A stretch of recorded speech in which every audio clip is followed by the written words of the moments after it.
नमस्कार, news one India देख रहे हैं आप और मैं हूं आपके साथ प्रभा जोशी।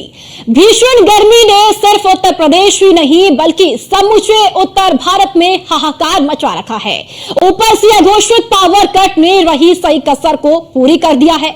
ऊर्जा मंत्री ए.के. शर्मा का दावा है कि पूरे प्रदेश में निर्बाध बिजली आपूर्ति जारी है, लेकिन क्या है जमीन पर हाल? न्यूज़ वन इंडिया करने जा रहा है इसकी सबसे बड़ी पड़ताल।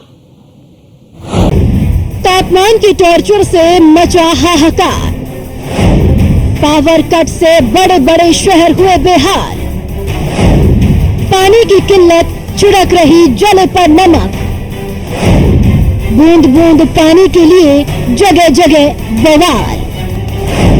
न्यूज़ वन इंडिया पर देखिए तापमान के टॉर्चर की सबसे बड़ी जमीनी पड़ताल।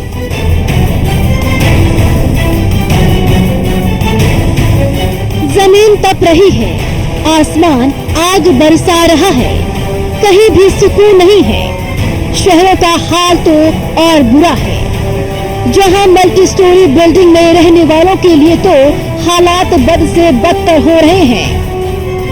पावर कट के बाद सोसाइटियों की जनरेटर वाली बिजली के बिल कमर तोड़ रही है, क्योंकि पावर कट की कोई लिमिट ही नहीं है। अगर बात बस्तियों की करें तो वहाँ हालात और ज्यादा खराब है। पानी की किल्लत ऐसी ही कि टैंकरों की आते ही मानो लूट मच रही है। बूंद बूंद पानी के झगड़े हो रहे हैं। हीट वेव से यूपी में अब तक 120 लोगों की जान जा चुकी है, कितने ही अस्पतालों में भर्ती है। ऐसे वक्त में भी ऊर्जा मंत्री ए.के. शर्मा की नजर में सब कुछ ऑल इज वेल है। न्यूज़ वन इंडिया की टीम यही हकीकत जानने निकली है कि आखिर जमीनी हकीकत क्या है। क्या वाकई जो बताया जा रहा है वो सच है या फिर वो सच है जो छिपाया जा रहा है? तो तैयार हो जाइए अब की सबसे बड़ी और सटीक पड़ताल के लिए सिर्फ न्यूज़ वन इंडिया पर। यूपी में भीषण गर्मी की वजह से सहारनपुर के लोगों को क्या क्या परेशानी हो रही है, हमारे संवाददाता ने मौके का जायजा लिया है।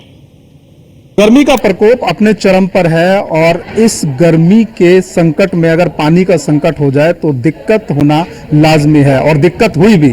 और जब दिक्कत हुई तो महिलाओं ने नगर निगम के दफ्तर पर जाकर मटके फोड़ने शुरू कर दिए। गाजियाबाद के पुराना विजयनगर इलाके में इस समय हम लोग मौजूद हैं और ये आप देख सकते हैं कि किस तरह से जो लोग हैं वो पानी की लाइनों में खड़े हुए हैं। ये नज़ारा दरअसल पूरे दिन का है, क्योंकि पूरे दिन इन लोगों की जद्दोजहद सिर्फ इस बात को लेकर रहती है कि पानी किसी भी तरीके से ज़्यादा स्टोर हो जाए, और ज़्यादा से ज़्यादा पानी अगर स्टोर होगा तो पानी की किल्लत कम होगी। आप बताइए कि पानी की किस तरह से समस्या आपको देखनी पड़ रही है? पानी की पहले तो सर जब मतलब स्टार्टिंग में आज से 6-7 दिन पहले गंदा पानी आया, उससे बच्चे 15 दिन पहले या 6-7 दिन 8-10 दिन पहले लगा लीजिए लैट्रिन का पानी आया, जिससे बच्चे बहुत ही बीमार हुए, जिनको डिहाइड्रेशन, लूज मोशन, उल्टियां, इस तरीके की मतलब समस्या हुई। और अब पानी ही नहीं आ रहा। पानी मतलब आएगा तो झटके से आएगा, मानो कि थोड़ी देर आया फिर बंद हो गया। इस तरीके की स्थिति यहाँ बनी हुई है। ना तो नहाने धोने, पानी पीने का भी बहुत बड़ी समस्या हो रही है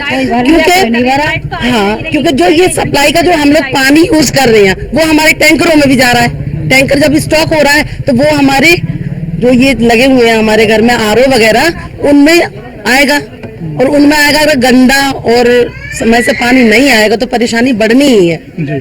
तो किस तरह से मैनेज कर रहे हैं आप लोग? जी सर, बाहर से बोतल मंगवाई जा रही है, बाहर से मतलब पानी आ रहा है बोतलों का।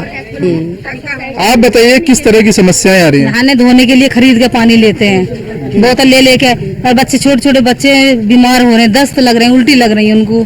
3 मौत हो गई है कल हमारी गली में। हाँ 3 गर्मी की वजह से। अब पानी नहीं है और गर्मी। अब पानी नहीं है, पानी की मारी जो हार्ट की बीमारी, सांस नहीं आता उनको, लाइट नहीं आ रही कल से। अब मेरी भी तबीयत खराब हो रही कई दिन से। तो आप बताइए कि क्या किस किस तरह की दिक्कतें हैं? लाइट की भी बहुत दिक्कत हो रही है, पानी की भी दिक्कत हो रही है, पानी भी सही नहीं आ रहा है, नहाने धोने की दिक्कत, बच्चों की दिक्कत, हर तरह की दिक्कत हो रही है। कभी आता है कभी नहीं आता। अच्छा आप बताइए पूरा दिन कैसे गुजरता है? सुबह उठते ही या फिर रात में ही टेंशन शुरू हो जाती है पानी की? टेंशन ही रहती है जब पानी नहीं आएगा, कभी आता है कभी नहीं आता, तो एक आध बाल्टी भरी फिर चला गया, तो दिक्कत तो पूरी है। लाइट है, लाइट भी परेशान है, लाइट से भी। तो बजट बढ़ गया है पानी ना आने की वजह से? हाँ जी, कैसे बजट बढ़ गया है? पानी बाहर से जैसे ला रहे हैं। बजट तो बढ़ेगा ही सर, जब पानी नहीं आएगा तो बाहर से बोतल खरीदी जाएंगी और बोतल वाले अपने मनमानी का मतलब पैसे मांगते हैं। मानो 20 रुपए की बोतल है उसे 30 रुपए में दे रहे हैं, तो बजट में तो बढ़ेगा ही। लाइट हाँ बिल्कुल, और लाइट नहीं है तो ठंडा पानी लेना पड़ रहा है। देखिए जो जल संकट है वो तो है ही, लेकिन जो पानी माफिया हैं वो भी अपनी मनमानी पर उतर आए हैं, और जो एक बजट है घरों का वो ज्यादातर जो पैसा है वो पानी पर खर्च हो रहा है। इलाके के पार्षद कहते हैं कि प्रयास चल रहा है, नगर निगम आश्वासन दे रहा है। क्या आश्वासन दे रहा है नगर निगम? सर कल भी हम लोग नगर निगम मुख्यालय पर गए हैं, पूरा लगभग मेरे वार्ड का 80% एरिया पानी से संकट को से जूझ रहा है। और अगर मैं बात करूं लाइन पार क्षेत्र विजयनगर की, तो विजयनगर में लगभग 50% क्षेत्र के अंदर जल संकट है, और इस चीज़ को ये नगर निगम के अधिकारी भी मानते हैं, स्वीकार करते हैं, और बड़ी जल्दी से ये कह रहे हैं कि अभी हम जल्दी काम करेंगे। मगर आज जल्दी वाली स्थिति क्या है कि हमें आज पानी नहीं मिल रहा है, और आज का मतलब पिछले 1 महीने से हम लोग जूझ रहे हैं। मुझे लोग फोन करते हैं भैया पानी कब तक आएगा, मैं आगे बात करके पूछता हूँ कि दोपहर तक आ जाएगा, मैं ऐसे ही बोल देता हूँ। लोग इतने निराश और हताश हैं, पानी के बिना इतने परेशान हैं, बस अब लोग अब इनका कहना भी बंद हो गया है। अब ये उस स्टेज से भी आगे जा चुके हैं कि अब हम किसी से शिकायत करें। अच्छा ये बताइए कि जो टैंकर है, नगर निगम कह रहा है टैंकर की व्यवस्था की गई है, उसका कितना लाभ मिल रहा है? टैंकर कहाँ तक टैंकर जाएगा, कितना टैंकर जाएगा? अभी आपके सामने के ब्लॉक से मुझे फोन आया, वहाँ 4-4 फ्लोर के मकान है, टैंकर से कोई वृद्ध व्यक्ति कैसे ऊपर तक पानी ले जाएगा, कितना पानी ले जाएगा? और अब तो अमूमन सभी लोगों के 1 मिनट शांत तो हो जाओ थोड़ा जी। अब तो अमूमन सभी लोगों के 2 मंजिल 3 मंजिल मकान है, ऊपर भी लोग रहते हैं, तो पानी कितना आदमी ले जाएगा ऊपर तक? टैंकर से पूर्ति नहीं हो पा रही है, नहीं हो पा रही है। तो अब आप लोग जाने का दोबारा प्लान बना रहे हैं, नगर निगम से बातचीत का प्लान बना रहे हैं? नगर निगम में नगर आयुक्त साहब से हमारी बात हुई है, जलकल जीएम से हमारी बात हुई है, उन्होंने हमें 2-3 दिन का समय दिया है, कि मांगा है 2-3 दिन का समय, कि 2-3 दिन के अंदर हम आपकी पानी की जो जल का जो संकट है इसका हम निवारण कर देंगे, पानी यथास्थिति में सब लोगों के पास पहुंचेगा। मगर आज भी सुबह से मुझ पे इतने कॉल आ रहे हैं कि लोग फोन पे फोन किए जा रहे हैं कि भैया हमारे यहाँ पानी नहीं है, हमारे यहाँ पानी नहीं है, बड़ा बुरा हाल है सर। तो बिल्कुल देखिए लगातार जो दिक्कतें हैं वो लोगों की बढ़ती जा रही है, और सबसे बड़ी समस्या ये है कि ये जो लाइन है, ये जो पानी की लाइन है, वो लाइन टूटने का नाम नहीं ले रही है। रात में ही इन लोगों को ये टेंशन हो जाती है कि सुबह पानी किस तरीके से व्यवस्थित किया जाएगा, और साथ ही जो पानी है उसको लेकर जो जल माफिया, जो पानी माफिया, वो मनमाने तौर पर अपने जो पानी की बोतल्स है उसको बेच रहे हैं। खाने से लेके पीने और नहाने तक के लिए पानी खरीदकर इस्तेमाल करना पड़ रहा है। आप देख सकते हैं कि लगातार जो लोग हैं वो इलेक्ट्रॉनिक्स दुकान का रुख कर रहे हैं, और लगातार एसी और कूलर की जो खरीदारी है उसमें अचानक एकदम से जो मांग है वो बढ़ी है, जिसके बाद यहाँ पर जो भीड़ है वो लगातार बढ़ती जा रही है। जो लोग हैं, जो शॉप के ओनर हैं, उनसे बात करते हैं। ये बताइए सर कि भीषण गर्मी है, क्या फर्क है एसी और कूलर को लेके? ये पिछले 30 वर्ष से हम लगभग वेस्टर्न यूपी में डिस्ट्रीब्यूशन कर रहे हैं, और इतनी भीषण गर्मी पिछले 30 वर्षों में मैंने अपने जीवन काल में नहीं देखी।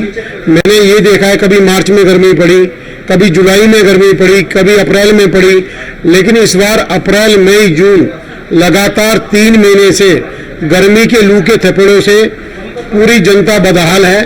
और हालत यह है, एयर कंडीशन और कूलर उत्पादक मैन्युफैक्चर के पास उपलब्धि नहीं है, और मार्केट में नदारत है। तो बिल्कुल देखिए आउट ऑफ स्टॉक है जो माल है, कुछ ग्राहक भी हमारे साथ मौजूद हैं।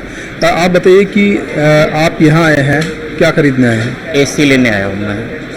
तो गर्मी बहुत पड़ रही है तो उसके लिए मैं चाहता हूँ कि एक एसी ले लूँ। मेरा जो एसी था उसमें दिक्कत आ गई, तो मैं एक ओ जनरल का एसी लेने आया हूँ। जी और मैं ये चाहता हूँ कि गर्मी थोड़ी कम हो जाए, बहुत गर्मी है, परेशानी इतनी हो गई गर्मी की वजह से, बच्चे भी परेशान, सब परेशान हैं, पता नहीं कब तक ये गर्मी रहेगी। तो आज मैं एक एसी लेने आया हूँ ओ जनरल का। ये तो बिल्कुल देख सकते हैं आपकी लोग परेशान हैं, एसी और कूलर का रुख कर रहे हैं और लगातार जो डिमांड है वो बढ़ती जा रही है, लेकिन जो स्टॉक है एसी और कूलर का खास तौर पर वो आउट ऑफ स्टॉक हो चुका है।